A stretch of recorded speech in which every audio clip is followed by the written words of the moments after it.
के लाखों व्यक्तियों तक इन्होंने यह आंदोलन पहुंचाया। बिना किसी व्यक्तिगत स्वार्थ के भगवान श्री कृष्ण भावना का प्रसार करने के लिए इन्होंने उस परम पिता की भक्तिभाव से सेवा की। आंदोलन से समाहित रहने पर भी लोगों का ध्यान इनकी उपलब्धियों तथा आदर्श चरित्र की ओर गया। विश्व के विद्वानों और धर्मगुरुओं ने इनके योगदान को सराहा। लाखों लोगों ने अपने प्रेम पूरित मन से इन्हें अपना प्रिय मित्र, शुभचिंतक स्वीकार किया।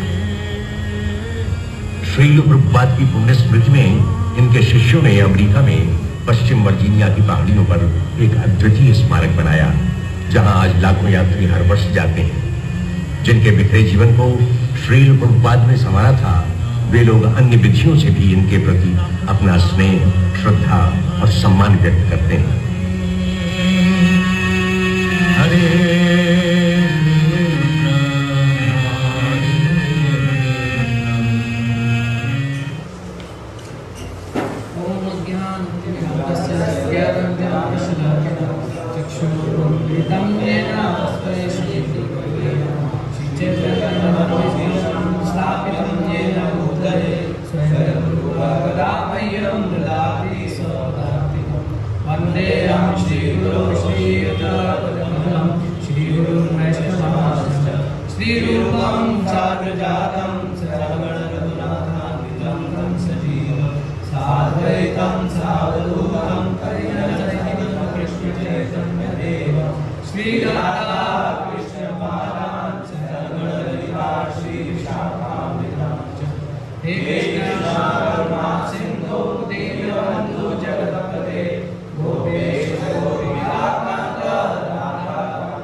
कृष्णा। कैसा लगा आप सभी को वीडियो? बहुत बढ़िया प्रभु। तो बहुत बढ़िया लगा। अच्छा और भी अच्छा लगेगा तो इसमें तो मैं आपसे क्वेश्चन पूछूँगा। तो बेसिकली क्वेश्चन आंसर सेशन है कि आपने वीडियो से क्या कुछ सीखा है, तो कितने ध्यानपूर्वक आपने देखा है वीडियो और सुना है, तो अब पता चलेगा कितने आप प्रभावित हुए। तो जैसा कि हमारी रीति है, हाथ खड़ा करके बोलना है ना। तो बिना हाथ खड़े वाले से भी मैं पूछ सकता हूँ, ऐसा नहीं है उनके।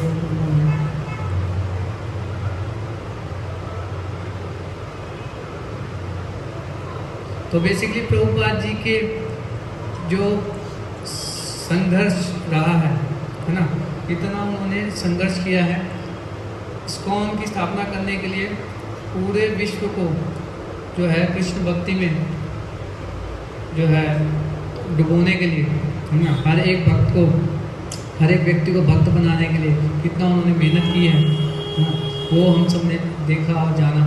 अगर हम नहीं जानते, आप लोगों में से कितने लोग नहीं भी जानते होंगे प्रभुपाद का क्या संघर्ष रहा है वो सब, ये तो 1 घंटे में उन्होंने शॉर्ट में दिखा दिया, लेकिन वास्तव में उनका जो संघर्ष रहा था तो पूरे जीवन का ही संघर्ष था। जैसे कि हमने देखा कि बचपन से ही श्री प्रभुपाद जी को एक तो भक्त परिवार में थे, उनका प्राकट्य हुआ था, और फिर उसके बाद जो है बचपन से उसको ऐसे संस्कार दिए गए, उनके कि वो भक्ति की ओर उनका आकर्षण स्वतः ही रहता था। 4 साल की उम्र से जब वो जगन्नाथ रथ अपने घर में आस पड़ोस में मोहल्ले में निकाला करते थे। कितना हमने सीखा। तो मेरे कुछ प्रश्न हैं आप सबसे, बीच बीच में मैं और भी बताता रहूँगा चीज़ें, लेकिन आप लोग हाथ खड़ा करके बताएंगे और ज़्यादा करके मैं उन्हीं से पूछूंगा जो हाथ नहीं खड़ा करेंगे, है ना? तभी तो पता लगेगा कि उन्होंने कितना ध्यान और श्रवण किया है। देखो, तो सबसे पहला क्वेश्चन है, मैं डिस्प्ले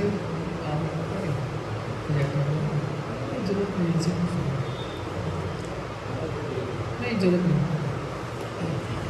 तो इसको लैपटॉप पर बंद कर सकते हैं। लैपटॉप में ऑन कर सकते हो, पर वो साइड में क्या वीडियो ऑन कर।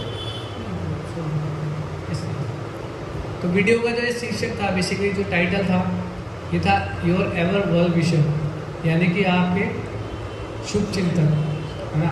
आपके शुभ चिंतन, आपके भी शुभ चिंतन, हम सबके शुभ चिंतन, है ना? तो इस वीडियो में हमने कितना कुछ देखा। तो आप सब मेरे को बताइए कि आपको श्रील प्रभुपाद के ऐसी कौन सी क्वालिटी से सबसे ज़्यादा प्रेरणा मिली, या कौन सी क्वालिटी से, कौन से गुण से आप सबसे ज़्यादा प्रभावित हुए? प्रभुपाद जी का ऐसा कौन सा गुण था जो आपके सबसे ज़्यादा आपको मन को मोहने वाला लगा? आप बड़े ढीले ढीले खड़े हो रहे हैं, सीधे खड़े होने चाहिए आप। ओके, तो डॉक्टर साहब आप बताइए मुझे।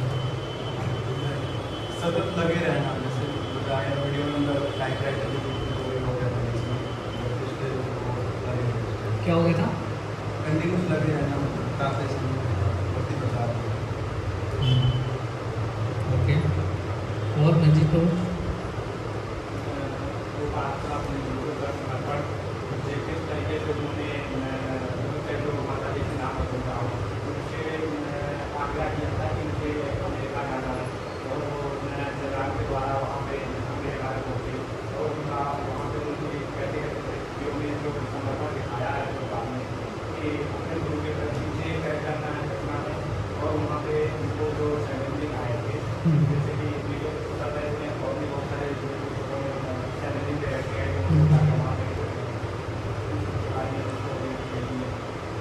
शुभम प्रभु। गुरु की वचनों का पालन करना दृढ़तापूर्वक और भगवान में श्रद्धा रखना, मतलब एकदम हर एक कठिनाइयों में दृढ़ विश्वास रखना है कि भगवान हमारे साथ है, और गुरु ने जो कहा है हमें उनकी आज्ञा को पालन करना है। और उन्होंने मतलब ये नहीं सोचा कि मैं अकेले हूँ, मैं कैसे करूँगा, उन्होंने अकेले होते हुए सब कुछ कर दिया उन्होंने। क्या कठिनाई आई थी? जैसे कठिनाई है कि उन्होंने मतलब अपने देश को छोड़ के बाहर देश में जाना था। एक तो पहली बार उनको जाना था, उस देश के बारे में उनको कोई जानकारी नहीं थी कि वहाँ के लोग कैसे रहते थे, उनका रहन सहन खान पीन कैसा है, और जो अपने भारत देश का है उसके पूरा विपरीत वहाँ का कल्चर था। इसके बावजूद वहाँ पे उन्होंने जाकर कठिनाई पूर्वक अपनी मतलब गुरु के वचनों का पालन करते हुए और भगवान में दृढ़ विश्वास रखती हुई वहाँ की कठिनाइयों का उन्होंने सामना किया। बहुत बढ़िया। प्रभु आपको क्या अच्छा लगा?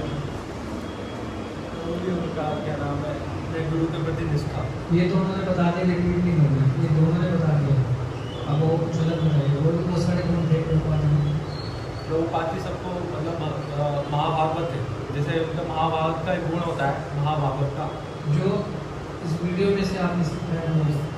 इस वीडियो में मैं बता रहा हूँ कि उनका एक गुण था, वो ये नहीं देखते थे कि छोटी जाति का है बड़ी जाति का, किसको ये ज्ञान देना चाहिए किसको नहीं देना चाहिए, कौन धर्मी कौन धर्मी, वो सबको भगवान महाचैतन्य प्रभु की जो उनकी गुरु की शिक्षा है वो सबको एज इट इज पहुँचाना चाहते थे, भगवान का भक्त बनाना चाहते थे।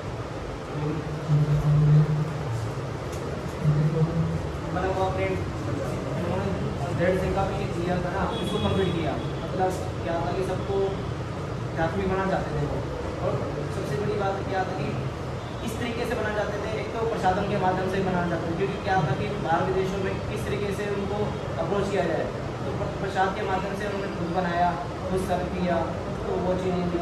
और कुछ को क्या था कि जब वो डांसिंग करते थे ना, मुझे वो सबसे बेस्ट लगा, मतलब भक्तों के बीच में जाके खुद डांस करना उस एज के अंदर, वो मुझे बहुत बहुत अच्छा लगा, मतलब अप्रिशिएट करता था इस एज के अंदर वो डांस कर रहे हैं ना। अप्रिशिएट केवल बोलते नहीं होता। तो जैसा कि दलजीत प्रभु ने भी बताया कि उनका दृढ़ विश्वास था अपने गुरु के वचनों के प्रति, जो उनको गुरु से निर्देश प्राप्त हुए थे, है ना।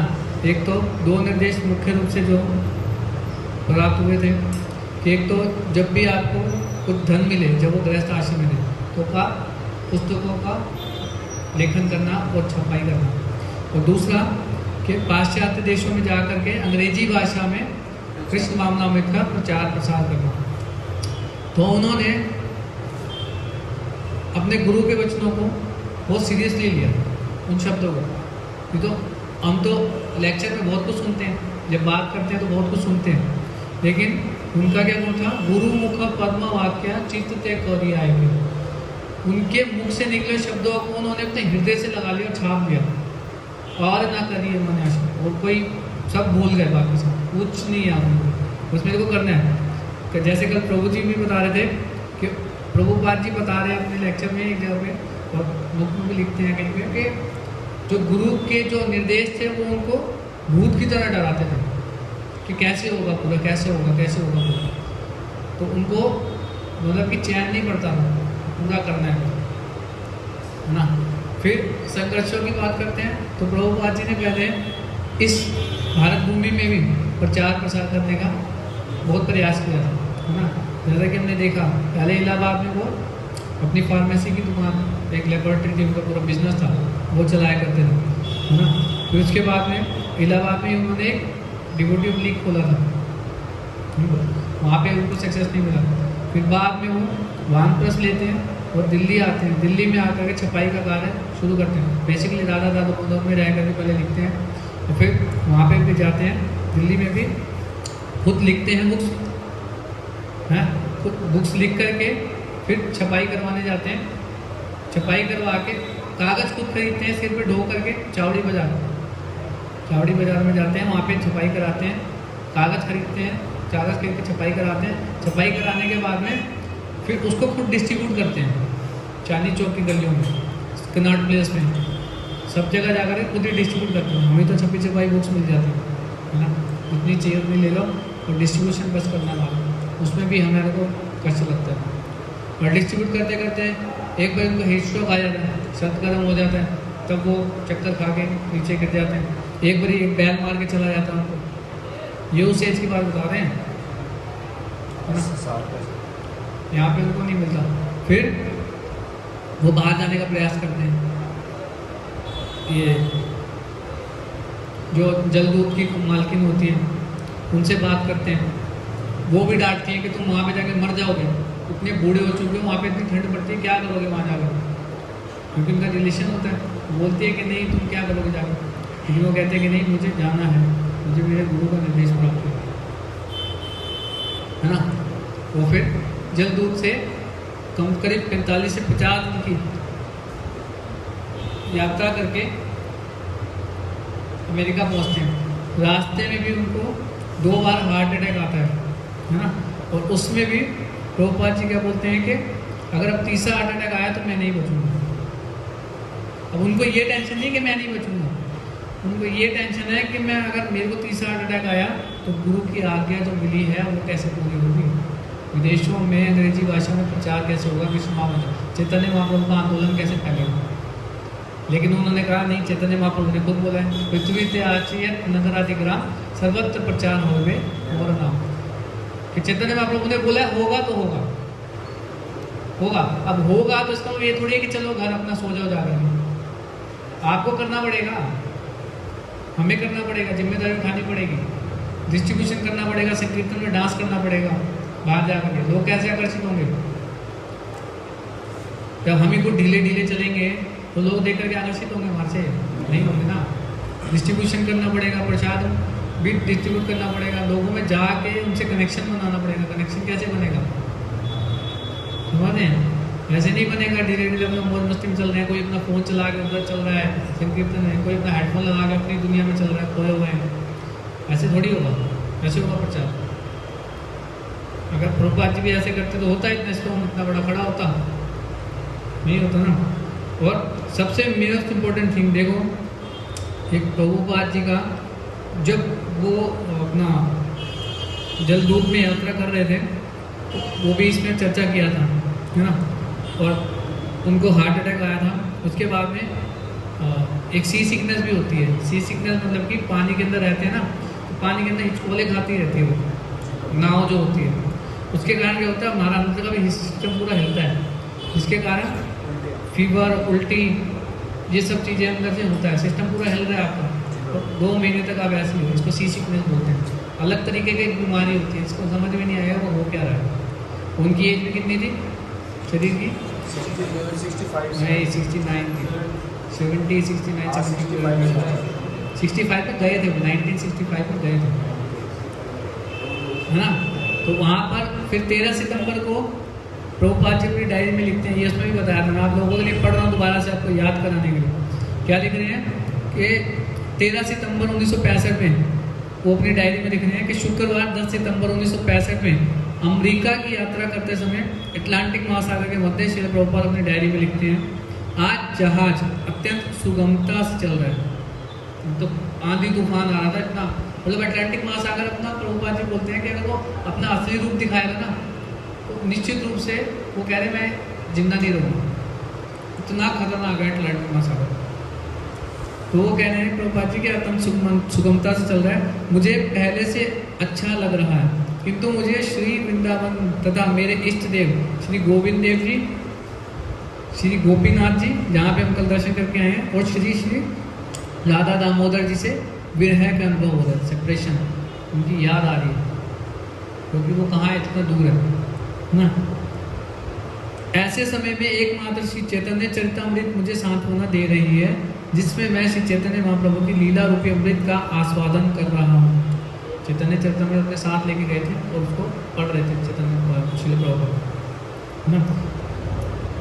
मैंने श्री चैतन्य महाप्रभु के आदेश अनुगामी शील भक्ति सिद्धांत सरस्वती की आज्ञा का पालन करने के लिए भारत भूमि को छोड़ा है। उनको अंदर से भारीपन भी लग रहा था। अब जहाँ जा रहे हैं, जैसे इन्होंने बताया कि वहाँ पे कोई जानता नहीं है, वहाँ जाके पता नहीं कोई एयरपोर्ट में लेने के लिए खड़ा हुआ है, आओ जी, उनको पता ही नहीं कहाँ जाना है। और कितने रुपए लेके गए थे साथ में, कोई पता है किसी को? हाथ खड़ा करके बताएंगे कितने रुपए प्रभुपाद जी अपने साथ लेके गए थे जब अमेरिका गए थे पहली बार? हाथ खड़ा करके बताइए, डॉक्टर साहब बताओ। और जिंदगी को आप 40 रुपये लेकर के गए थे, ठीक है। श्रीमद् भागवतम अपना जो लिखा था उन्होंने, और 40 रुपये कैश लेके गए थे, है ना। और मज़े की बात यह है, जब वो सक्सेसफुल होकर के लौटे थे ना पहले बार आया था, तो वही 40 रुपये वापस बचा के ले आए थे। वो 40 रुपये उन्होंने कब खर्च किए थे? जब एयरपोर्ट से उतरे थे, दिल्ली एयरपोर्ट पर उतरने के बाद में उन्होंने टैक्सी करी थी, टैक्सी करके छिपीपाड़ा आए थे वापस। तो छिपीपाड़ा आकर के उन्होंने वो 40 रुपये उसको दिए थे, और 40 के उन्होंने प्रभुपाद जी बताते हैं मैंने 400 करोड़ का एम्पायर खड़ा कर दिया उस 40 रुपये से। ये होता है सक्सेसफुल बिजनेस में। 40 रुपये बचा लिए, 400 करोड़ रुपये का और खड़ा कर दिया। कर सकता है कोई ऐसा ना? कितने बड़े बड़े लोग बिजनेस मैनेजमेंट के कोर्सेज करते हैं, कराते हैं, कितना खर्चा करते हैं, कोई ऐसा करके दिखाया तो माने में कोई सक्सेसफुल बिजनेस में। अब आगे क्या बोल रहे हैं कि चैतन्य महाप्रभु के जो आज्ञानुगामी है, जो उनकी आज्ञा को पालन करने वाले हैं, कौन? भक्ति सिद्धांत सरस्वती ठाकुर प्रभुपाद, उनकी इच्छा को पूरा करने के लिए मैंने भारत भूमि को छोड़ा है। आगे कह रहे हैं कोई योग्यता ना होते हुए भी मैंने अपने गुरुदेव का आदेश उठाते हुए खतरा मोल लिया है। क्या बोल रहे हैं बाबा जी? कोई योग्यता ही नहीं है। तो कितने स्कॉलर हैं, कितने भगवान के शुद्ध भक्त हैं, हाँ, फिर भी बोल रहे हैं कि मेरे पास कोई योग्यता नहीं है। वृंदावन से इतनी दूर मैं उन्हीं की कृपा पर पूर्ण आश्रित हूँ। 3 दिन पश्चात वो शुद्ध भक्ति के भाव में श्री प्रभुपाद एक भजन लिखते हैं, बहुत सुंदर भजन है। तो इसका मैं ट्रांसलेशन पढ़ूंगा आप लोगों के लिए, फिर आगे चलेंगे। थोड़ा सा कुछ एक पैराग्राफ लेंगे, सारे नहीं लेंगे, बहुत बड़ा भजन है, बाद में कभी गाएंगे इसको।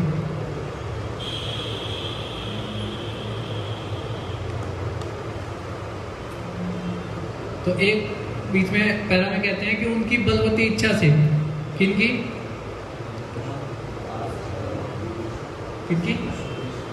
हाँ, उनकी बलवती इच्छा से श्री गौरांग महाप्रभु का नाम पाश्चात्य देश के जगत के सब देशों में फैलेगा। पृथ्वी के सब नगरों व गांवों में, समुद्र, नदियों आदि सभी में रहने वाले लोग श्री कृष्ण के नाम का संकीर्तन करेंगे।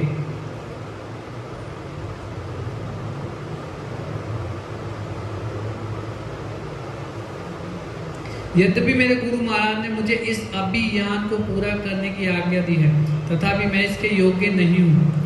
मैं तो अति दीन व हीन हूँ। अतएव हे नाथ, अब मैं आपकी कृपा की भिक्षा मांगता हूँ, जिससे मैं योग्य बन सकूं, क्योंकि आप तो प्रत्येक कार्य में प्रवीण हैं। यदि आप शक्ति प्रदान करते हैं तो गुरु की सेवा से परम सत्य की प्राप्ति होती है और जीवन सार्थक होता है। यदि वह सेवा मिल जाए तो व्यक्ति सुखी हो जाता है और सौभाग्य से उसे आपका संग मिल जाता है।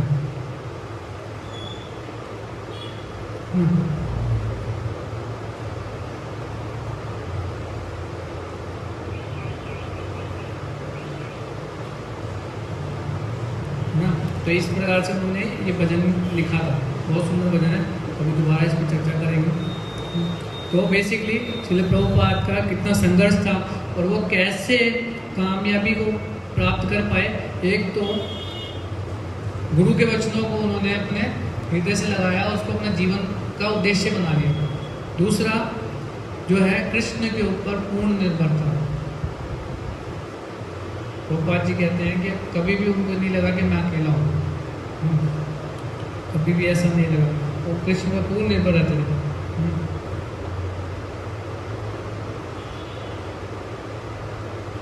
और वीडियो में हमने फिर देखा कि कई बार उन्होंने कम से कम पूरे अपने उस पर संघर्ष के दौरान में देखे तो उन्होंने कम से कम 14 बार पूरे विश्व का भ्रमण किया था। 14 बार किया था और हर जगह पे जाकर के उन्होंने कृष्ण भक्ति को देने का प्रयास किया। तो आपसे मैं एक प्रश्न और पूछता हूँ कि जब प्रभुपाद जी पहली बार अमेरिका पहुँचे थे तो उन्होंने कैसे सब लोगों को आकर्षित किया था? हाथ खड़ा करके बताएं। मैं पूछूं उन्हीं से जो हाथ नहीं खड़ा करे, कैसे आकर्षित किया था? जन सामान्य को, वहाँ के लोगों को जो हिप्पीज थे, नशे में धूप पड़े रहते थे, उनको कैसे आकर्षित किया था? सबसे पहली बात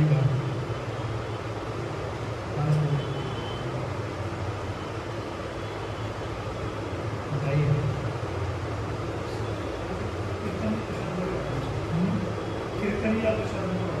कीर्तन या प्रसाद, एक चीज होगी।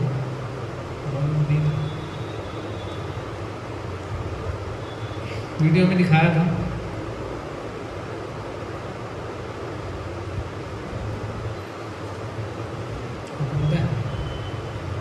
योगेश बाबू आप बताओ। भगवत गीता की क्लासेस के लिए अकेडमी का बोर्ड लगा। ओके, योगेश प्रभु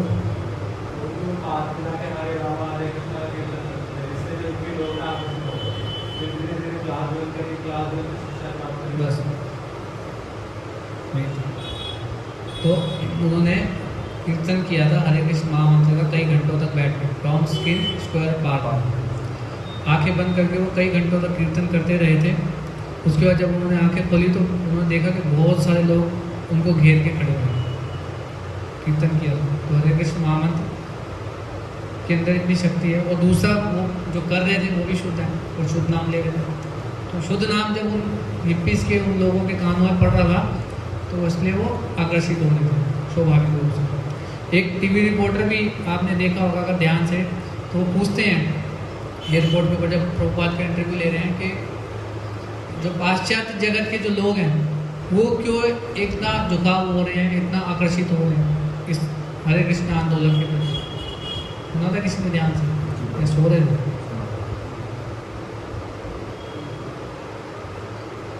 एक रिपोर्टर जब प्रभुपाद जी एयरपोर्ट पे आते हैं ना तो उनसे पूछते हैं ये बात कि क्यों आकर्षित हो रहे हैं। तो इसलिए इस प्रकार से तो प्रभुपाद जी का ये संघर्ष।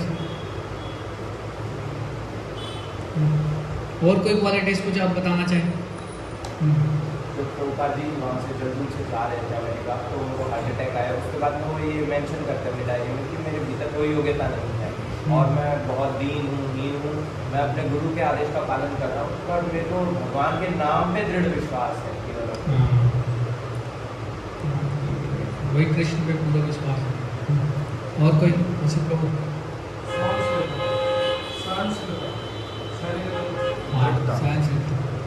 Yes. Prabhupada की mercy in the forms of books उन्होंने हमें लिखी। आखिरी टाइम तक he was still dictating। तो जब प्रभुपाद जी इवन अपने अंतिम समय पर थे, तब भी आपने देखा होगा वो डिक्टाफोन के अंदर डिक्टेट कर रहे थे, तब भी। तो कितना इम्पोर्टेंट है, देखो उन्होंने रात रात भर जाग करके, वीडियो में दिखाया है, रात को जागते थे, जब इवन उनका स्वास्थ्य भी ठीक नहीं था, तब भी रात को जाग कर वो बुक्स को लिखते थे और डिक्टेट करते थे। किसके लिए? हम तो बदल नहीं हैं, हम तो डॉक्टर साहब इसलिए लिखते थे ताकि हम ज़्यादा से ज़्यादा लोगों में पहुँचा कर उसको, लोगों का जीवन में परिवर्तन ला सके। और परिवर्तन कैसे? उनको कृष्ण से जोड़ सके, उनको कृष्ण भक्ति दे सके। आप 2 घंटे खड़े होकर के किसी को फिलोसफी समझा दो बाहर, नए व्यक्ति, उसके ऊपर कोई प्रभाव नहीं पड़ेगा, क्योंकि ना तो हम अपने शुद्ध हैं और ना ही वो सामने वाला व्यक्ति उसमें इंटरेस्टेड है, नहीं सुनना चाहता। लेकिन अगर आप प्रभुपाद जी की बुक दोगे, कोई पुस्तक उनको दोगे, उनको ग्रंथ बांटोगे, तो आज नहीं तो कल, अगर 10 साल के बाद भी यदि वो उसको पढ़ेगा ना, और जो भी पढ़ेगा उसके जीवन में धमाका हो जाएगा। उसको टाइम बम बोला जाता है। तो टाइम बम आपने फिट कर दिया। अब जब भी कोई पढ़ेगा उसके जीवन में धमाका होगा। तो धमाका कैसे पता लगता हुआ उसके जीवन में? कौन बताएंगे? बात करेंगे रंजीत प्रभु।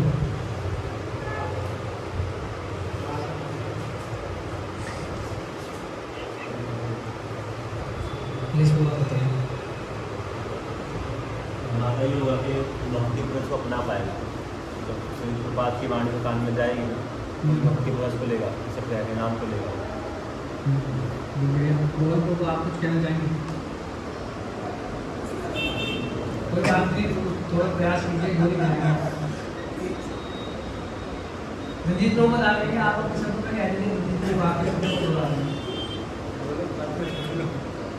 तो किसी को हम प्रभुपाद जी की पुस्तक देते हैं तो उसके जीवन में धमाका होता है। तो धमाका हुआ है उसके जीवन में, तो कैसे पता लगता है? मेरा इंप्रेशन है। हाँ बताइए फिर उत्तर। हम आपको, ये सारी जनता आपको उत्तर सुनने के लिए। हाँ इसमें किसी समय में कई बार हम पुस्तक में जाते हैं, मतलब लेने के लिए मना भी कर देते कि नहीं मेरे पास है ये। हाँ, मेरे प्रश्न का सटीक उत्तर दीजिए।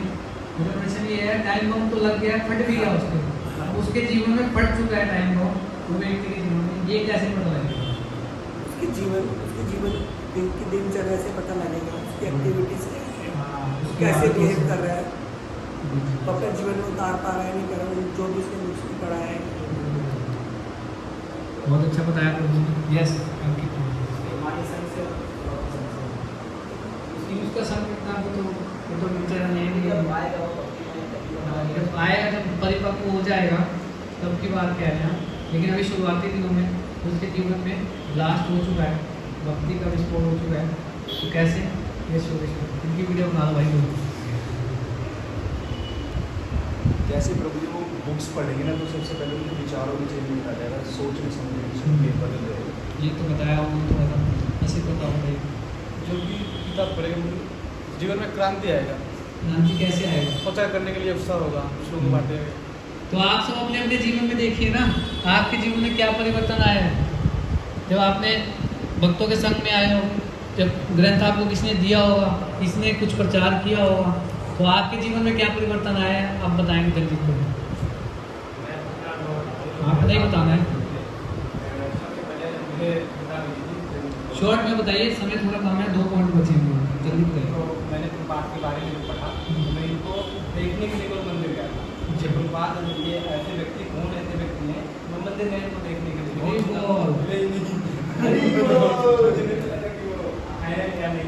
मृत्यु के बारे में आता है, करीब छोड़ के बारे में आता है।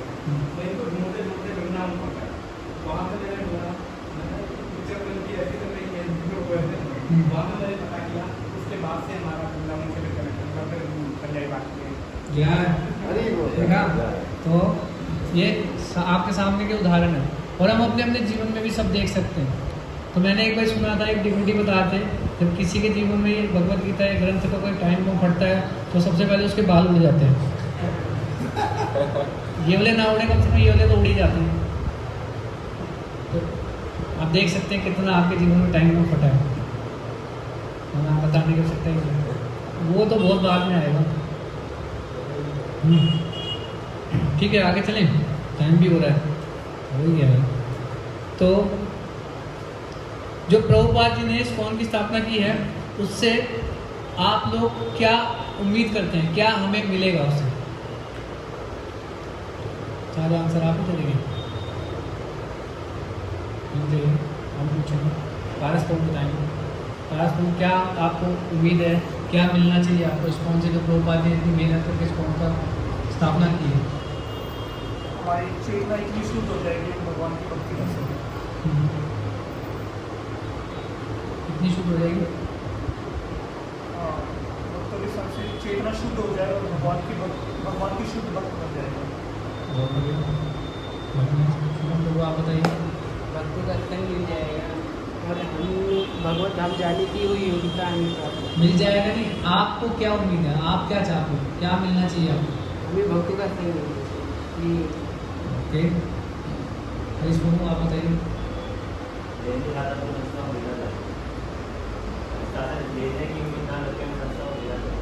बहुत बढ़िया। तो समझ आया सबको इनका आंसर? क्या बोला उन्होंने, क्या बोला ये इनका? हमें लेने की बजाय देने का भाव हमारा होना चाहिए संस्था को। तो क्या दे सकते हैं हम संस्था को? श्रील प्रभुपाद के प्रति हमारा जो ग्रेटिट्यूड है, हम कैसे एक्सप्रेस कर सकते हैं? क्या करके, क्या ऐसा करेंगे कि श्रील प्रभुपाद को प्रसन्नता होगी कि उन्होंने कोई गलती नहीं करी, इतना प्रचार करके, इस्कॉन की स्थापना करके, इनके ग्रंथों की रचना करके? किससे उनको प्रसन्नता प्राप्त होगी सबसे अधिक? ये आप बताइए। भगवान का प्रचार करके, भक्ति का प्रचार करके और खुद को समर्पण करके। कैसे करेंगे समर्पण करके? समर्पण जैसे अपना दिनचर्या चेंज करके, जैसे प्रभुपाद ने जो भी बताया, जो भी गाइडलाइन दी है प्रभुपाद ने, तो उनके जो नियम उन्होंने बताया उस पर हम चल के और भगवान नाम का प्रचार करके और साथ साथ जो शास्त्र है उनको पढ़ के बहुत बढ़िया। तो प्रभुपाद जी बताते हैं, नहीं प्रभुपाद जी चैतन्य चरितामृत में आता है, जन्म सार्थक करी कर परोपकार। तो पहले अपना जन्म सार्थक करना है, आपके जीवन में परिवर्तन आएगा, उससे प्रभावित हो करके सामने वाले व्यक्ति को स्वतः प्रचार होगा। पहले आचार फिर प्रचार, है ना? पहले आचरण हमारे जीवन में तो आना चाहिए। हम इतनी बड़ी बड़ी गाड़ी को लेके चल रहे हैं और सामने वाले को बोलेंगे कि वैष्णव वेशभूषा में रहना चाहिए, जिससे हमारी चेतना अच्छी रहती है और जिससे हम भगवान की भक्ति में अनुकूलता प्राप्त करते हैं। वो सुनेगा आपकी बात? क्यों? हम खुद ही आचार नहीं कर रहे हैं तो कैसे प्रचार होगा? तो जब हम उसको बताएंगे, पुस्तक आपने दे दी उसको, पुस्तक भी दे दी, वो ले के गया, उसने पढ़ ली, उसने देखा उसके अंदर कि भैया भक्त की वेशभूषा कैसी होती है, और जिसने मेरे को दी थी उसकी वेशभूषा से वो उसको मैच करेगा, और वो मैच नहीं होगा तो उसका फेथ क्या आएगा आपके ऊपर? या वो कभी इसको आएगा? वो कहेगा भैया ये तो ड्युअलिटी चल रही है। समझ पा रहे हो? छोटी छोटी चीज़ों को लेकर के लोग बहुत ऑब्जर्व करते हैं हमें, इसलिए यही कहा जाता है कि जब भी डिस्ट्रीब्यूशन पे जाएं, संकीर्तन में जाए, प्रचार में जाएं, तो हमें वैष्णव वेशभूषा का पालन करना चाहिए, है ना? वैष्णव वेशभूषा का मतलब केवल धोती कुर्ता ही नहीं है। वैष्णव वेशभूषा का मतलब केवल तिलक लगाना नहीं है, जब माला गले में टांग के चल देना नहीं है। उसके अलावा हमारा व्यवहार भी कैसा है, हम कैसे बोल रहे हैं, कैसे बात कर रहे हैं, बहुत जरूरी है। तो इन बातों का भी हमें ध्यान रखना चाहिए। और क्या हम करें प्रभुपाद जी के लिए जिससे प्रभुपाद जी को प्रसन्नता होगी? डॉक्टर साहब क्या करोगे आप ऐसा?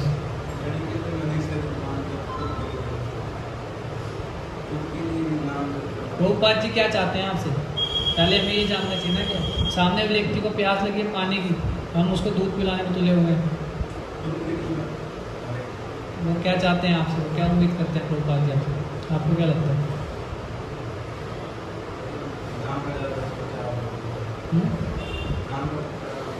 नाम का प्रचार हो, कैसे होगा प्रचार? डिस्ट्रीब्यूशन के नाम का प्रचार कैसे होगा? आएगा ही नहीं, दे दिया संकीर्तन से कैसे?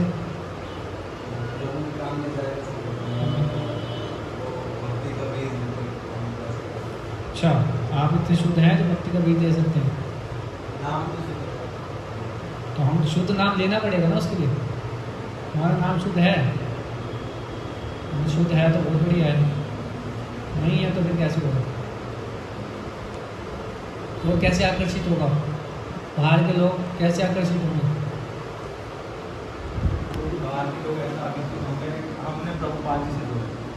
प्रभुपाद जी से कैसे जोड़ोगे? प्रभुपाद जी से जोड़ेंगे, जैसे उनकी शिक्षाओं को हम अपनाएंगे, शिक्षा फॉलो करेंगे, फिर वो हमें देखेंगे, फिर जब प्रचार करेंगे, मतलब प्रचार के थ्रू वो हमसे जुड़ेंगे, फिर हमें प्रभुपाद जी के बारे में बताएंगे, वहाँ चैतन्य प्रभु की शिक्षा के बारे में बताएंगे, भगवान की गुण लीला, भगवान कितने इम्पोर्टेंट है हमारी लाइफ में, हमारे क्या रोल है, कि क्यों जरूरी है भगवान हमारे लिए। उसके लिए पहले हमारे को खुद भी पढ़नी पड़ेगी। पहले पढ़ेंगे तभी तो हमें पता चलेगा कि उसके अंदर क्या लिखा हुआ है। प्रभुपाद जी बोलते थे मेरे को मेरे अनुयायियों से, फॉलोअर्स से और डिसाइपल से एक ही कंप्लेंट है कि वो पुस्तकें बांटते तो खूब हैं लेकिन खुद पढ़ते नहीं हैं। तो खुद नहीं पढ़ेंगे तो ज़्यादा दिन भक्ति में नहीं रह पाएंगे, है ना। केवल बांटने के लिए नहीं लिखी, हम सब के लिए भी पुस्तकें प्रभुपाद जी ने इतनी मेहनत करी है ना। और एक पॉइंट मेरे को याद आता बहुत अच्छा भूल गया, याद आया तो ठीक है। थर्ड पॉइंट पे आते हैं।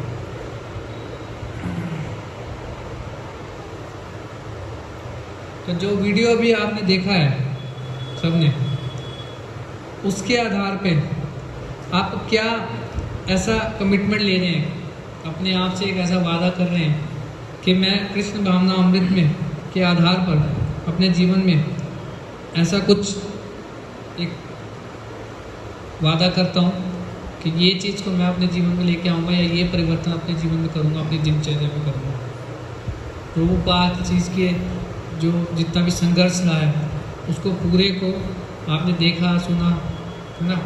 उन्होंने इतनी मेहनत करी है, तो उससे आपने क्या प्रेरणा ली और क्या आपने जीवन में एक आपसे ऐसी बात ली है कि जिसको मैं वादा करता हूँ कि अपने जीवन में इसको आज से ही मैं पालन करने का प्रयास करूँगा। पारस पुनियस जीवन में चाहे भौतिक कष्ट आए, चाहे शारीरिक कष्ट आए, भक्ति के मार्ग पर निरंतर प्रगति की सोच हम रखेंगे, इसमें कैसे ना कैसे आगे बढ़ते जाए, चाहे कितने ही कष्ट कैसे भी आए। ठीक है, बहुत अच्छा। मैं डॉक्टर साहब, बुक रीडिंग्स प्रतिदिन करना चाहिए, करेंगे। करना चाहिए नहीं करना बहुत कुछ चाहिए। आप क्या करेंगे? Book readings. आप सबके सामने वीडियो रिकॉर्ड हो रही है, देखो आप बोल रहे हैं। कितना समय पढ़ेंगे? खोल के बंद कर देंगे, फोटो देखें। कितनी देर पढ़ेंगे? एटलीस्ट हाफ एन आवर, आधा घंटा, 1 घंटा एटलीस्ट। आधा या एक? कमिटमेंट हो जाएगी तो एक हो जाएगा, ना कमिटमेंट ही तो चाह रहे हैं आप, ना पढ़ पाए तो 1 घंटा फिर दिक्कत कभी हो तो पूछा जा रहा है आपसे। जाएगी। आधा तो 30 मिनट। आधा घंटा। जल्दी प्रभु आप बताइए। ईमानदारी, मतलब हम फॉलो तो हर चीज़ करते हैं, बुक भी पढ़ते हैं, चैंटिंग भी करते हैं, आप बहुत अच्छे से कर रहे हैं, तो करते हैं, लेकिन आप उसमें बताएंगे हमारी तो इनको भी प्रेरणा और मिलेगी। उसमें जो हमारी ईमानदारी है वो कमी है, जैसे कि हम कभी करते पूछ रहे आप क्या कमिटमेंट करते हैं उसी में, और हम उसको ध्यानपूर्वक करेंगे जो भी हम एक्टिविटी करते हैं। जो हम कर रहे हैं उसको और ज़्यादा ध्यानपूर्वक करेंगे और ज़्यादा ध्यानपूर्वक श्रवण करेंगे, रीडिंग करेंगे, चैंटिंग करेंगे, है ना। मतलब कि उसकी क्वालिटी बढ़ाएंगे। असित प्रभु आप बताइए। तो अच्छे से जो कोरेलेटिव पार्ट्स प्रिंसिपल है उसको फॉलो करूँगा अच्छे से। हाँ बहुत बढ़िया। और 16 माला जप करने का कोशिश करूँगा। बहुत अच्छा। शुभम प्रभु आपने कुछ सोचा है? प्रभु जी हम 16 माला करते हैं लेकिन हमारा करते हैं ध्यान नहीं, छोड़ दीजिए वो। अभी से क्या अपने अपने जीवन में वो लेके आएंगे एक बात मैं में? जब माला करने जाऊँ तो एकदम ध्यान पूर्वक करूँ नहीं, करूँगा। करूँगा। और प्रभु पाद जी की जो भी पुस्तकें हैं उनको मैं पढ़ूँगा और अपने अंदर अच्छे आचरण लाने का प्रयास करूँगा और जो भी करूँ मैं अपनी ईमानदारी से करूँगा। ईमानदारी मतलब? ईमानदारी यानी कि जो भी काम करूँ निष्ठापूर्वक और ईमानदारी से करूँ, यानी कि उसमें छल कपट ना हो। ठीक है, बहुत बढ़िया। यस विवेक प्रभु। तो ये जैसे बोला असत संग त्याग ही वैष्णव बचा, तो मैं आज से मैं जो असत संग है उसको त्यागने की कोशिश करूँगा और सत्संग यानी जो चाहे वो भगवान भक्तों को फॉलो कर रहे हैं या शास्त्रों के माध्यम से सत्य का संग लेने की कोशिश करूँगा। ये मैं जाने वो अच्छे से नहीं पालन कर रहा हूँ और भी अच्छे से पालन करूँगा और बाकी 16 माला करने की तो मैं ये कोशिश करूँगा कि कोई भी भौतिक समस्या है या कोई भी इच्छा है ना मुझे 16 माला करनी है और उनको भी बहुत अच्छे से मतलब ऐसा नहीं कि मेरा ध्यान कहीं हो रहा है और मैं माला कर रहा हूँ, तो उसको अच्छे से प्योरीफाई करने की कोशिश करूँगा। बेसिकली हमारे को ये गोल ध्यान रखना है कि जो भी मैं कर रहा हूँ वो किस लिए कर रहा हूँ। इसलिए नहीं कर रहा हूँ कि यार बोल दिया फंस गए, अब तो यार वीडियो भी बन गई है तो करना ही पड़ेगा, बस ऐसे नहीं है। कि प्रभुपाद जी की प्रसन्नता के लिए जिन्होंने इतना संघर्ष किया, इतना कुछ दिया है हम लोगों को, है ना, जो वास्तव में सबके वेल विशर हैं, जिन्होंने बिना किसी बदले की उसके एक्सपेक्टेशन के, बिना कुछ बदले की इच्छा के, उन्होंने सबको पूरे विश्व को कृष्ण भक्ति का संदेश दिया है। तो उनकी प्रसन्नता के लिए और पूरी गुरु परंपरा की प्रसन्नता के लिए, कृष्ण की प्रसन्नता के लिए मैं ये करने का प्रयास करूँगा। तो ये भाव लेके चलेंगे ना तो फिर हमारे को कष्ट नहीं लगेगा। जब ये सोचते हैं कि यार फंस गए अब तो करनी ही पड़ेगी, कुछ नहीं हो सकता, तब हम मरते हैं। आप हाथ खड़ा करोगे। छोड़ना है उस वजह में अपने फ़ोन को छोड़ना पड़ेगा। हाँ। सबसे बड़ा डीमन जो है आज का फ़ोन है। सबसे बड़ा असुर ये ठीक है तो भी सबसे बड़ा असुर है जो हमारा सत्संग है वो हमारा मोबाइल फ़ोन है। इसी के माध्यम से सारे के सारे जो है हमारे सत्संग जितने भी दिव्य ज्ञान गुण हमारे अंदर प्रकाशित होते हैं वो सारे इसी के कारण होते हैं, है ना। फोन ना छोड़ता है फोन से इंस्टाग्राम और फेसबुक निकालता है। फोन ना छोड़ सके तो फोन से इंस्टाग्राम और फेसबुक निकालता है। हाँ, लेकिन वो नहीं हो सकता। लेकिन मैं एक आंसर और एक आंसर और एक्सपेक्ट कर रहा था, बताओ। एक आंसर और एक्सपेक्ट कर रहा था। कोई भक्ति भी बोलेंगे कि आज जाते हैं मैं अपनी दाढ़ी में कटा दूँगा, क्लीन शेव। ये तो वैष्णव वो है ना, एटिकेट में आता है, वैष्णव सदाचार में आता है। लेकिन इतना आसक्ति है हमारे को इस काले मल से, मल ही तो है, प्रभुपाद जी बोलते ब्लैक स्टूल, तो काला मल है, सिर पे भी और मुंह पे भी लेके घूम रहे हैं इसको।